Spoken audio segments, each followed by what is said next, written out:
Hello, this is Jennifer Vanderbeek, Imagine Artist in Residence, and in today's video, I'm going to show you how I made these cute little candy bar wrappers that you can use to surprise someone, maybe a coworker or a friend or neighbor, with a little bit of sweetness for an upcoming Halloween.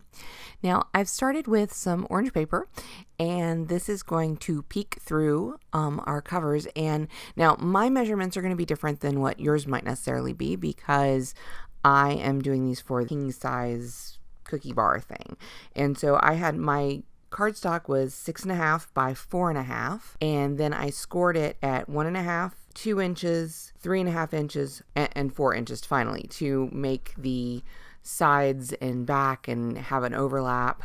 And then I used tear-it tape to put the basic box together. Again, yours is going to vary depending on the size of the candy bars that you're going to wrap up in these. Now, to make the overlay, what the orange is going to peek through in our peekaboo candy bar wrap, I am using just a black piece of cardstock and my Versa marker to create a freehand spiderweb pattern that I'm going to emboss with this verdigris embossing powder. It just pops so well off the page, and I am not worried about being neat and tidy, because not only am I going to cut this down in sections, I'm going to die cut through it. So I'm just wanting something. You could use a pattern paper, even an embossed or glitter paper. I'm making my own just because I can. I'm going to use my heat tool to go ahead and set all of the embossing powder that I have laid down. Could of course use the same technique to do the same thing for any other holiday or any other color scheme, just because, you know, they have secret Santas in December. Why not be a secret pumpkin king or something? So once it's all embossed, I am going to trim my black embossed paper a little bit. It's going to be the same width, but it's not going to be as long pieces, because I want the orange underneath to kind of peek out. And then I'm going to run each piece through my Xyron Create a Sticker, because I want maximum adhesive on the back of these, because I'm going to die cut through them, and I want all the little fiddly edges to be able to stick down without a lot of inordinate effort. So I have these Halloween words. They are a Sizzix Thinlet set, and I am just placing them at random on top of my embossed paper pieces, and I run them through the die cut machine, and now I'm going to just pop them off. Now later on I will take and I will poke out all those little letters, and I'll just keep those in a little bottle or a little jar. For now, we're going to just set them aside because that's immaterial for this current project. So I trimmed off the excess backing, and now I did this a couple ways.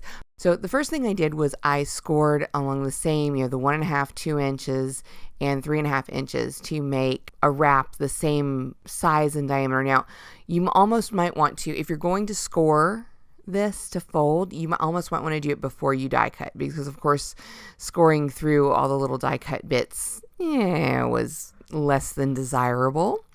And then the next one I'm going to do, I'm going to actually shift it so that rather than having the edges meet on one of the corners, I'll have it meet in the back. So I'm kind of putting one full-size width panel in the middle of it. And again, it's probably easier to see. Thank goodness for video, right? And this actually worked a little bit better. It leaves, if you're going to do it this way, I would say make your wraps a little bit wider, your overlay bits a little bit wider, so that they will meet up better.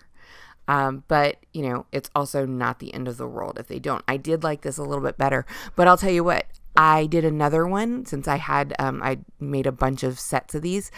I did another one where I didn't score it at all. I just wrapped it around, and that worked just as well. So you could totally skip the scoring step on the overlay. Now to finish it off, I am going to just tie a bright yellow grosgrain ribbon around one of the sections that does not have as many cutouts, and slip the candy bar in, and it's done.